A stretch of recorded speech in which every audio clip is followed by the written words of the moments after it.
are back, more Gran Blue. So listen, this stream happened, and as you can probably tell by the relatively calmer music here, it's like 7 a.m. my time. We're gonna take it a little chill.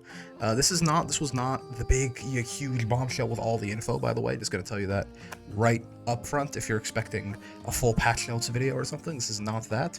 We do know when the patch notes are coming out, when the Sandalphon guide is coming out. This was more of like a nice little side info stream. There's a lot of cool little announcements, and then details on when like the really juicy stuff for season 2 is going to be happening, right?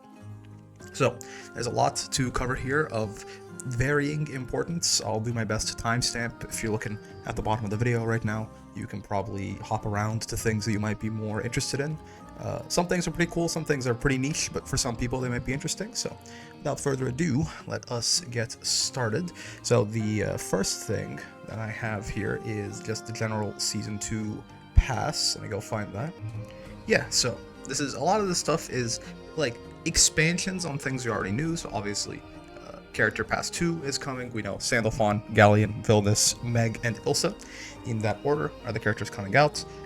You can now buy the Season Pass. It includes those 5 characters, some colors for them, some weapon skin for them, this little evil Sandalphon avatar here, which is pretty cute, I think, and the new stage, Sandalphon's new stage, which we'll take a look at later because they do show a little bit of Sandalphon gameplay preview, and it's a very nice looking stage, actually, I will say, right? So yeah, there's that, and yeah, obviously, if you buy the Season Pass, you get all the DLC on the day they come out, and then a bunch of other little nice stuff. There is also, this is right here, so there's no need for me to pause. If I go a little bit further, we do have the character guide date for Sandalphon. I mean, I could just tell you, but I'd like to show and not tell. There you go. It's in that tiny little text on the bottom there. Sandalphon arrives on February 26th. Character guide goes live at 6 p.m. February 24 Pacific time. So I'm Eastern time. That'd be 9 p.m. my time. This is 9 p.m. on the Monday. Yeah, the character guide is on the Monday. So I can actually stream that. That will probably be live streaming Gran Blue when this happens. So be sure to tune in on that Monday. We'll go over the character guide, and guess what? Spoiler alert, but later on the patch notes are also coming out at that exact same time. So it's gonna be a busy night for sure. But that should be fun. Besides that, there is a little bit of a Sandalphon preview here. We'll go take a look at that in a second. Yeah, so there's a little bit of Sandalphon preview footage. Nothing that we don't really know if you've been keeping up. By the way, this stage does look really good. Like the lighting on this looks pretty wild. I'm not sure. I assume this is just this stage that looks like this, but it looks totally different, right? But yeah, if you've been keeping up with what we've already heard from people who've played him at Frosty and Kyonic Cup and stuff like that, this is not really anything new, right? He's got the 4 elements. His buttons look pretty dang nice, right? I would do like an in-depth analysis of his buttons and stuff. We'll see a lot more of that during the character guide and all that, but his buttons look pretty nice. Yeah, he can go into the 4 elements, right? There are some interesting things with the elements that we'll discuss in just a second here. It changes his fireballs, right? His fireballs are different in every element. This, I will say, this water fireball, this looks like, this looks a little stupid, right? Like this is, I mean, it's not quite Siegfried H fireball, right? But this thing is so slow. And he recovers out of it pretty fast, right? So he just gets to walk behind this thing forever. And I mean, oh, I'll just jump it. All right, man. Perish. Enjoy this 2H. I'll just roll it. And he just gets to sit there and watch you, and whatever you do, he gets to react to it, right? It's not even an H fireball, right? There's no cooldown on that shit. Like this seems real nice in the water stance. All the elements, except for Earth, honestly, which I don't fully understand the point of.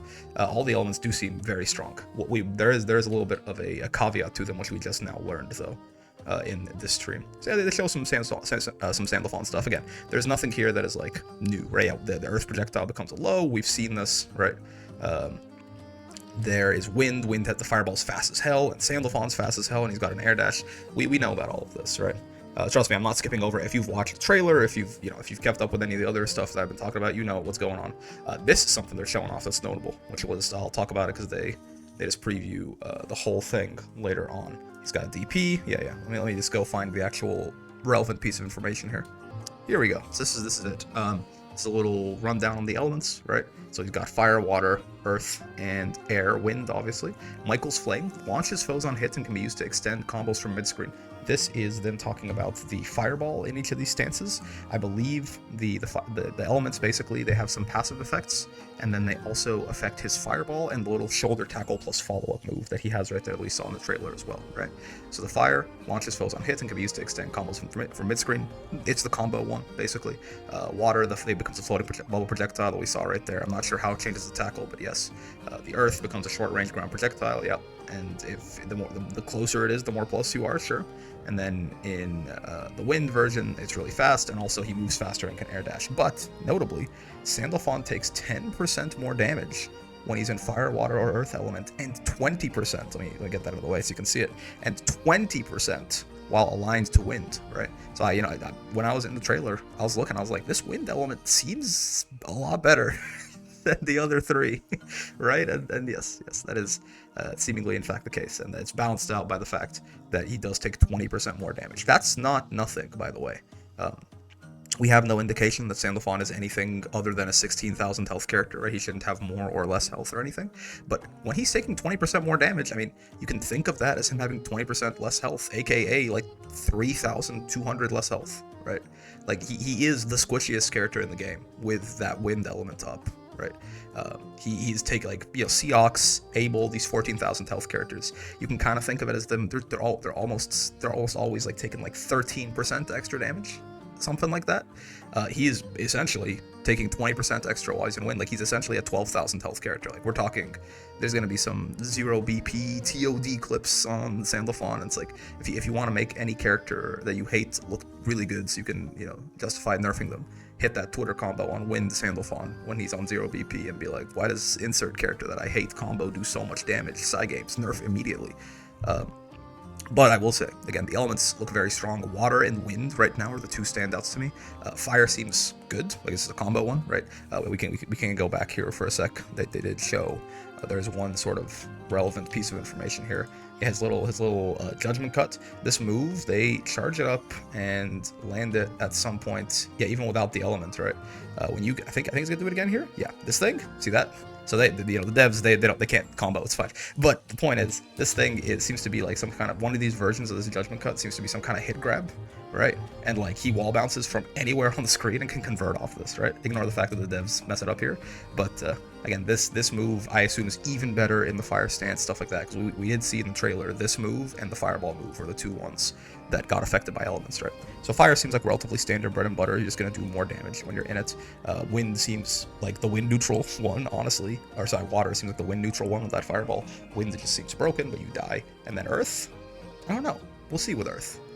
But yeah, that is kind of I will say that if you're here for Sandalphon info, that's it, right? The character guide's coming out on the 24th, the Monday at 9 p.m. Eastern time, and here's all that they showed. Again, they show like some normals of his. They show some of the specials working. They show the fireball changes with elements, but there's nothing really new in there that we don't already know. There's a bunch more to cover though, so we're gonna keep going here. Oh yeah, there is this. I don't know if this like counts, but if you're like a super Sandalphon enjoyer, there is this additional character set for 880 yen, right? It includes an avatar, a weapon cutout, a badge, and also like some stuff in the gacha game, right? Bonus items for Grand Blue Fantasy, the gacha. Someone in the Discord while this was being streamed live seemed very like, Dark Opus. So I don't know if that's like, if this is like some really pay to win, like really rare shit or something. I don't know. But yeah, there is that as well, I suppose. All right, and then there's a bunch of like general, just like cool stuff announced for the game. Level cap increase, we did hear about this already, right? The level cap has been increased from 999 as it is right now to 2,000, so it's been doubled. Presumably as well, it takes longer to level up from like level 990 to level 999 than it does from like 1 to 9. So this should take a little bit of grinding to get there. And yeah, you get some badges, some trophies, some card designs. You see the BDSM Lancelot right there, a couple cute illustrations, right? These seem cute. These seem cute, right? They should vary character to character as well, kind of like they do right now, I imagine. So this is nice, more incentive to play the game. A lot of the stuff, there is still some important stuff coming up here, but a lot of the stuff that was in the stream was a lot of stuff like this, where it's like, oh, that's neat, but a lot of it was just cool announcements, right? Nothing that is super major. All right, so yeah, we're gonna get into a bit of patch note discussion here. Again, there is not too much that we didn't know. Yuel is actually in here. The Gran, Vikala, and Yuel are the three characters whose changes they decided to show off presumably in full, but we'll see. But real quick, we know this from, again, Khalil and all those fellows talking in Frosty. Brave counter is now minus on block. Recoveries for DPs, not UDPs as far as we can tell, are now counter hits, like MH and M&H DPs and supers are counter hit recovery. That's pretty good. Those already are two pretty huge system changes that make defense in the game weaker. We've talked about that. I think it's pretty interesting. Notably, they don't highlight any other unique system-wide adjustments, so that's probably it for the patch, but that's fine. These are already big, right? Like, those two are huge as is. We don't necessarily need like a whole new mechanic or anything. As they say, it aims to further refine the changes made in 1.5. It includes examining the overall balance of risk and reward along with individual character adjustments, and then the effort characters, they just give us like a general skills that had rewards that outweighed the risks have been rebalanced, skills that had limited application have been strengthened. We don't know, obviously, the extent of how large the patch is necessarily, but patch notes do go live, again, same time, right? 6 p.m. February 24th PT, aka 9 p.m. my time, aka Monday, like while we're streaming. So come by, hang out, we'll be going over the character guide and the patch notes. But yeah, there is a little bit of detail on Gran, Vikala, and Yuel. I'll skip ahead to that right now. Alright, so here are the Gran changes. So this is why I said I don't know if these are the extent of the Gran changes, because this is everything that they showed, right? They show us a little visual preview of it, and they just showed us this list as well, so you're not missing anything here, I promise. And this is not a lot. Now, to be fair, Gran is a character who is pretty fine, like he's pretty good, he's not amazing, he's not bad, he's like a firmly like solid mid-tier character. I would not expect a lot of big changes to Gran, so if this is the extent of his changes, I wouldn't be too surprised, and also it doesn't necessarily mean that like no other characters are getting major changes. Some of the stuff is nice, by the way. His fireballs launch on counter hit now, which is pretty good, right? Like that does make him a lot easier if he wants to play like that more zoning defensive game plan. They gave this, like, this might not seem like a lot, when I say launches, by the way, basically it used to keep you standing. They showcase it visually here. It used to keep you standing, now it knocks you away, right? The same thing, they gave this the exact same buff to, let's see, turn on counter hit right there, Sugoi. Yeah, see, it knocks you away. So that they gave that exact same buff to Eustace in 1.5. Now Eustace is a dedicated zoner, mind you, but that's not nothing, right? That's if you want to play that more defensive zonery game plan, that is actually quite nice. So that is not a nothing burger, right? That is actually a pretty nice buff for like a more defensive Gran. The rest of this, H. Regenlev, the lateral knockback has been reduced. This change will have an effect on midair and counter hits. Cool. Yes, I guess. I guess. I mean, they added the counter hit launch and then they reduced its knockback in the same patch. It probably makes it a little easier to convert off of this, I imagine. I'm not entirely certain why this matters, but maybe Gran mains are aware. And then the light boot, right, into the H follow-up. The lateral knockback has been increased to match that of a standard H boot. So this, I think, is actually a pretty decent buff for Gran too, right? It's not huge, but he just has even more corner carry now, presumably. Like if you used to get like a little bit less corner carry out of going LH, this is even more corner carry, I think, right? So again, these are like straight up nothing but Gran buffs. I mean, you could probably argue that like every character that has a meterless DP has kind of been a little nerfed by the fact that they're all counter hit recovery now. You could argue that, or you could argue that Gran, who already was a very high damage character, especially off counter hit close H's and stuff, that he's going to be killing you even more often now, right? So it kind of comes out in the wash a little bit. Gran is a more offensive character baseline, right? He's probably not too upset about this. So I think like, you know, Gran's already pretty good, and these I'm not going to pretend that they gave Gran the world or anything, but if this is all they did for him, I mean, it's pretty nice, right? Like these are like somewhat moderate Gran buffs. It's not nothing, right? Like a little bit more corner carry and a little bit better of a defensive game plan. The character has no real holes, right? So just making him better at some stuff, why not? Oh, and then last thing, yeah, his super, the startup for the second hit has been reduced by 2 frames, making it easier to follow up into a combo from far away. They show like doing like 2L, 2L, far L into the super, and seeing that like, oh, it links all the time now, whereas like you can go try it right now. It still links, like he can do it right now, but the timing's a little tight sometimes on like when you get the cancel and like the hit confirm and stuff like that. So like that's a nice little quality of life thing for Gran. But yeah, I mean, straight Gran buffs across the board, right? And the system mechanic changes might benefit him, honestly, also. So Gran is, Gran's not gonna suddenly be top tier or anything, but Gran was already pretty good, and he's just that little bit better now. Let's talk about Vikala. So, Vikala has been changed in ways that I think are a little more meaningful than Gran, which you would expect because Vikala is a lot worse than Gran is, certainly. The big thing, we know about a lot of this, people really focused on Vikala changes at Frosty again because, you know, they're like, oh my god, rat buffs. So, she can see her next icon now, right? She can see her next item. I can show you what it looks like here. Her little next symbol that pops up, right? So you can see, for example, that right now she's got a heart in the chamber. That's the unfortunately, that's not the nuts. That's the bad draw. That's the bad shit. But it's okay. But yeah, so you can see what's coming up next. This is the first item will always be a ball at the start of the match. A little bit of consistency, right? A little bit of consistency. This is good. This is I think the biggest buff in here. People are maybe going to look at this and be like, Vikala's still terrible, and like, yes, they're not going to make Vikala, like, again, they're always going to be careful with, you know, characters like Vikala and Fairy and Matera and Vayne and Ladiva and all these, like, these very polarizing characters. They're not just going to, like, be like, okay, here's the world, right? But this is not nothing, right? This makes the character a lot less of a carnival to play, just a lot less silly. You know, it's like, oh, well, you know, let me mid like tournament winning combo, let me hope that I don't get something stupid. No, you can actually know what your item is in advance and plan around it. Like, if you know that the next thing you have is a star or a spike ball, then you can, you know, you can play around that. If you know the next thing you've got is fucking cheese, you're like, okay, well, I gotta get rid of this thing before I can do anything, maybe make some space or something like that. They also buffed all the items. Cannonball does a little bit more damage, right? Damage when fired from a cannon also increased. Same thing with the bomb, does 400 more damage, 400 more damage. Bomb is rare, to be fair. Spike ball has 2 more hits. It doesn't do any more damage, but it's 2 more hits, and it's more plus. The spike ball is already like one of the best draws out of there. That's big, man. Like, again, no, they're not gonna make Vikala high tier suddenly, but like, again, these are not bad buffs. Does it, like, yes, does Vikala still have a lot of problems with like wonky links and like her DP is hilarious, and her anti-air sucks and all this? Yes, sure, but these are not nothing. These are not nothing. The cheese and the heart, this is kind of nice too. The cheese and the heart actually have like a hitbox, right? They deal 0 damage, but like they actually will knock people up, so they don't ruin your combos. So these are some decent Vikala buffs across the board, but I still hold that being able to see her items, right? That's actually the good shit.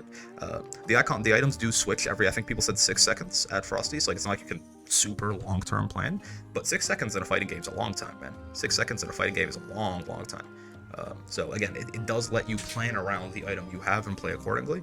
This is going to make Vikala, I think, just in general, a lot less frustrating to play, and it's going to make her feel less broken. And then some actual stat buffs alongside it.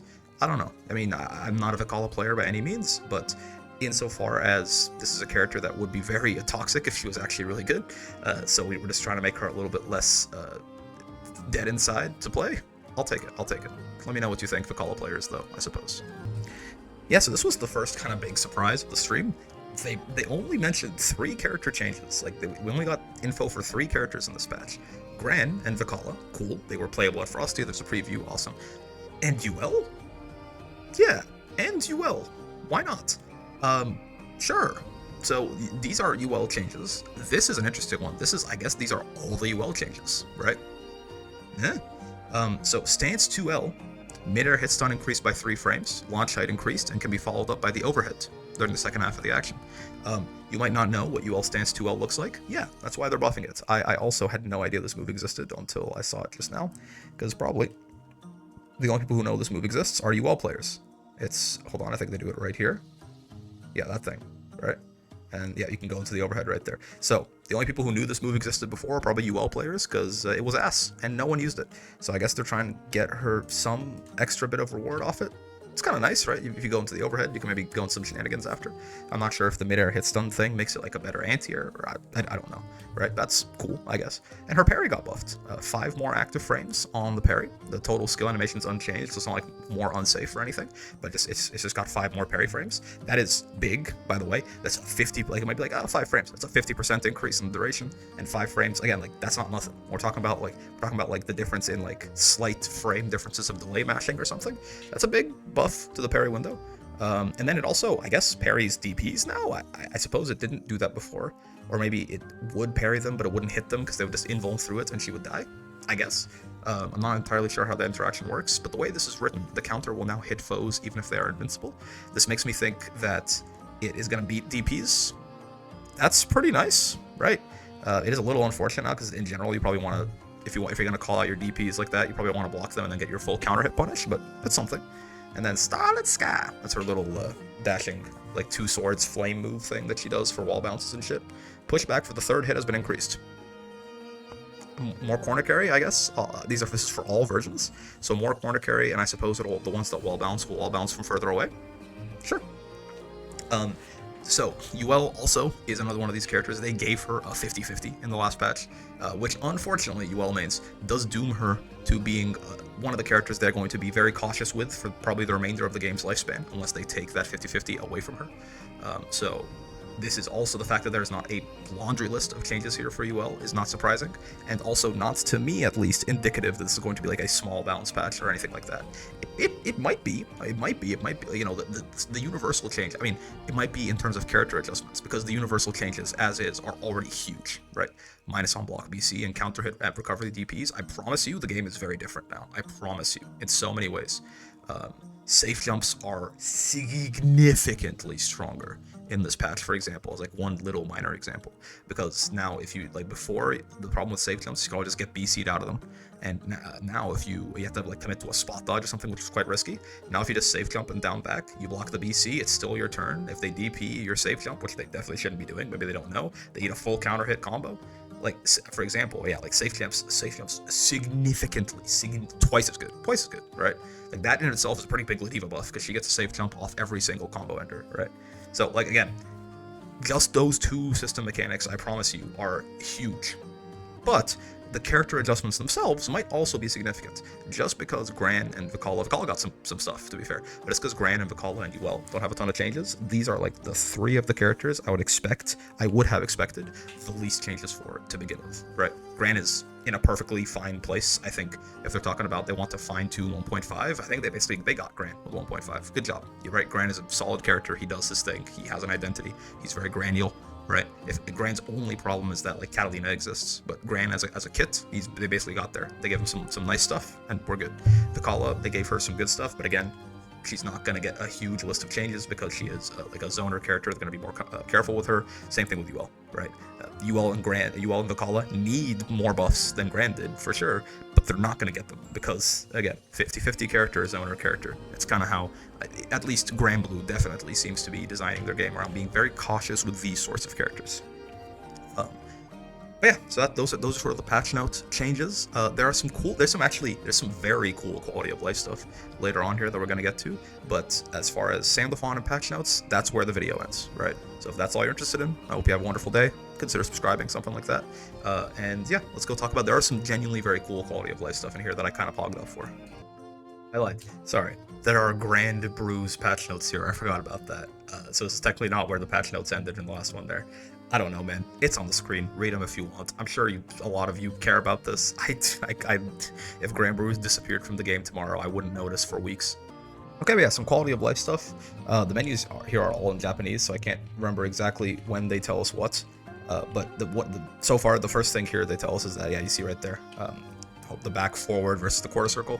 We knew about this from Frosty as well, but charge inputs are now optional. Basically, you can replace them with quarter circles at your leisure, as far as I understand.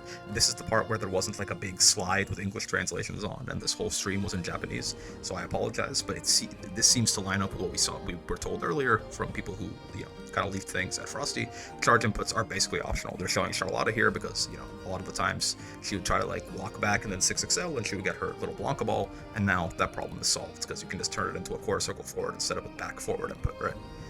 So that's pretty good, or a quarter circle back, or whatever it is. So that's or forward, yeah, because her back is the Sword of Lumia. So that's cool, right?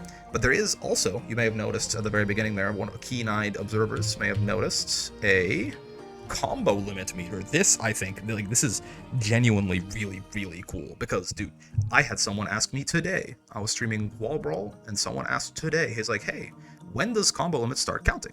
There's nothing wrong with that, by the way, to be still asking that question. People are new, and even if you're not new, it's just not explained in the video game, right? People figured it out through labbing, essentially.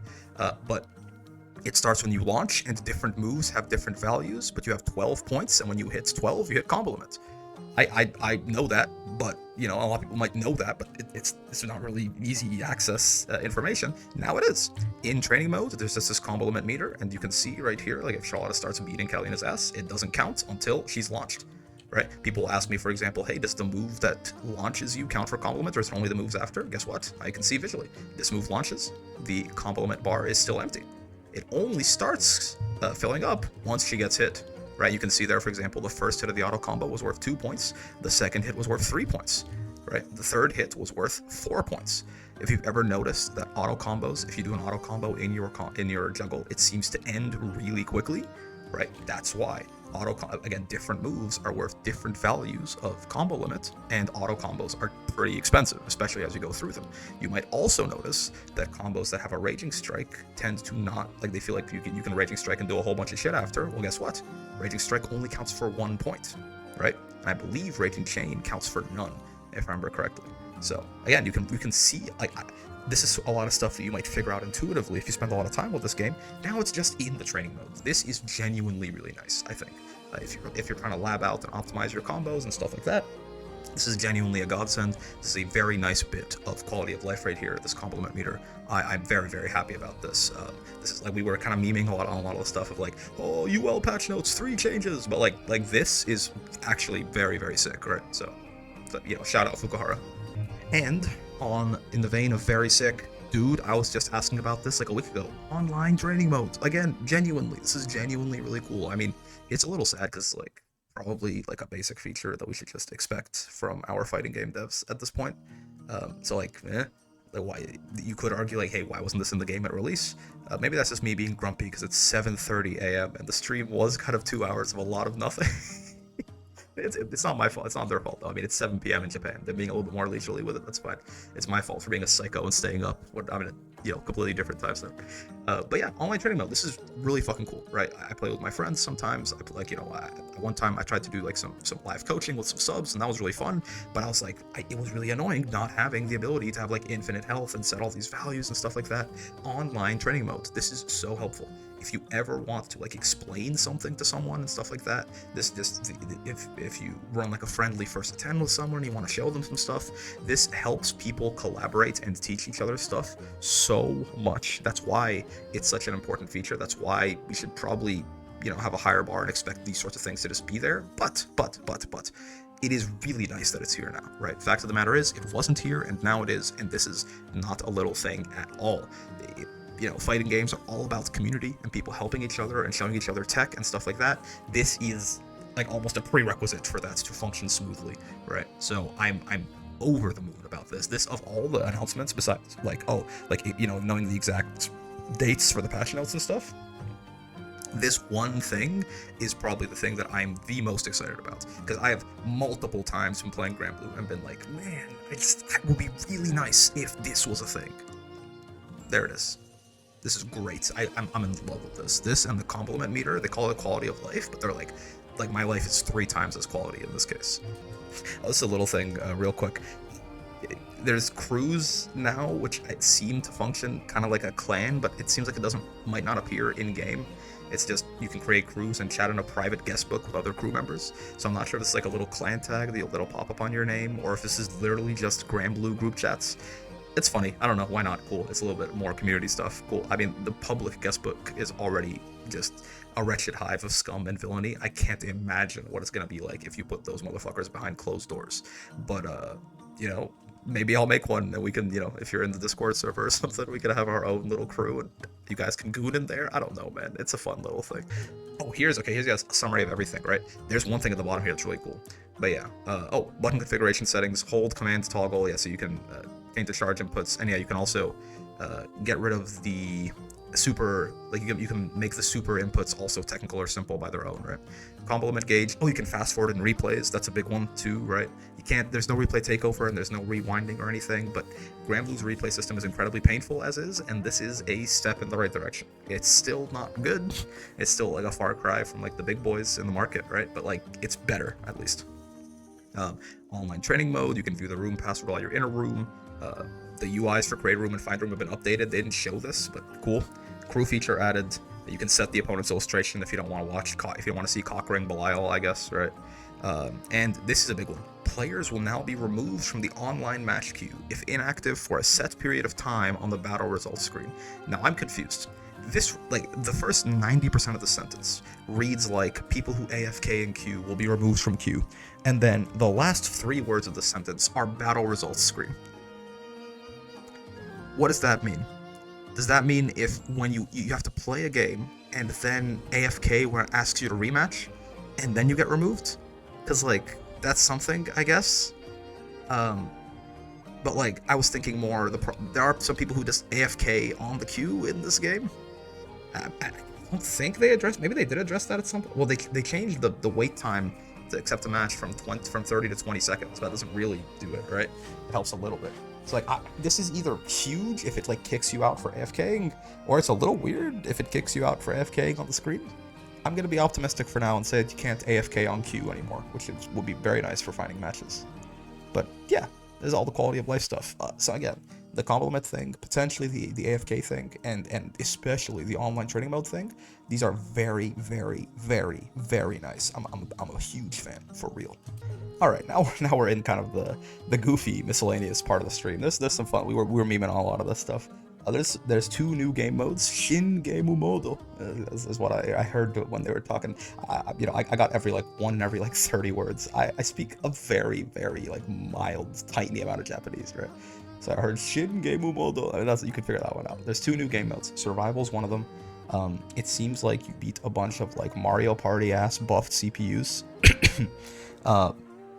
And yeah, there's a bunch of power-ups and stuff, and if you win 100 matches in a row, you get the buff Beelzebub avatar, and you get to unlock all these cute little cat badges and some illustrations and stuff. It's a fun little thing, right? I think it's nice for fighting games to have things to do for people that are not just grind ranked. I love that kind of shit. I'll do that shit all day, but not everyone does. And I think, this is not going to change the industry by any means, but a little bit of extra just stuff to do for people who are more casual, I think is a good step in the right direction. And it's good to see that devs seem to be recognizing this and taking strides towards changing their games in such a way. It's one of the biggest reasons, for example, that Mortal Kombat is as popular as it is, right? Because there's so much to do, even if you'd have no idea what a quarter circle is, realistically. This is the big one. This is the one that we were all memeing for the rest of the stream as soon as it popped up. Shaku to Glory. Meg gameplay footage leaked. There's a new little arcade game in lobbies. I mean, it's like a little one of those old arcade games. You can kind of see from the gameplay here. You can figure it out. This is on double speed. It's not quite this fast, but you get the idea, right? It's one of these. It looks fun, right? It's a goofy little thing. Maybe this is what'll make people. If people's wall brawl matches are too laggy and they can't decide what they want a gentleman to, I'll just force them to play Shaku to Glory, and the person with the higher score gets the dub, moves on in the bracket. It's nice. Again, a lot of this at this point we're in the miscellaneous part of the video, but why not, man? This is a cute little thing. Oh yeah, this is not something that I registered super heavily on my radar, but there were a couple of people while we were watching this that were very excited about this. Pop Team Epic DLC. You can buy. There's a bunch of additional DLC that we're going to be talking about next, and yeah, Pop Team Epic. If you want Pop Team Epic avatars, you can buy them, and they got the male voices. Cool. Yeah, I don't know what the hell this is. This seems incredible. I've heard these words. I think I've seen these characters before. I may have seen vague ideas with this show. It seems cursed as hell. I'm all for it. Why not? Oh yeah, there are going to be some new Sandalphon colors and a Sandalphon announcer voice and stuff like that. Presumably, I don't know how exactly. If you just get these through the Rupee store or something for these, maybe it's part of if you buy the Season 2 pass. They didn't really mention, but this announcer pack, you usually have to buy these separately, right? So, cool. Some more Sandalphon stuff. Here's kind of a big one, right? Battle Pass 1 and 2 getting a rerun. So the first 2 Battle Passes, I assume they'll end up, we're on Battle Pass 7 right now, so I assume they'll end up doing this at, Battle Pass 3 and 4 and 5 and 6 and stuff like that. But yeah, if you missed this Narmaya skin or this Zeta skin and you really want them, you can have them. As well, similarly, all the little rewards that were in there, right? Some masks, like Charlotta's little Kanabo that goes dunk, dunk, dunk, dunk when she's beating your ass. Some of the original, red skins and stuff like that. It's all of this is getting a bit of a rerun, right? I'll probably just group all of this. There's a bunch of miscellaneous stuff in here. I might just group it all together for this last little bit, right? There's some new Figure Studio stuff that you can buy too. Kaz and Kai is very happy about this. Otherwise, I'm not too sure, right? And yeah, there's obviously we knew about this already. The new Bubs outfit and the new Zoe outfit they showed off. This is, you know, the Bubs outfit, by the way, looks amazing in game. You know, they did show off a little bit of that, like the colors and stuff. It looks really good. Zoe's looks fine. It's cute. All right. Oh yeah, FAR.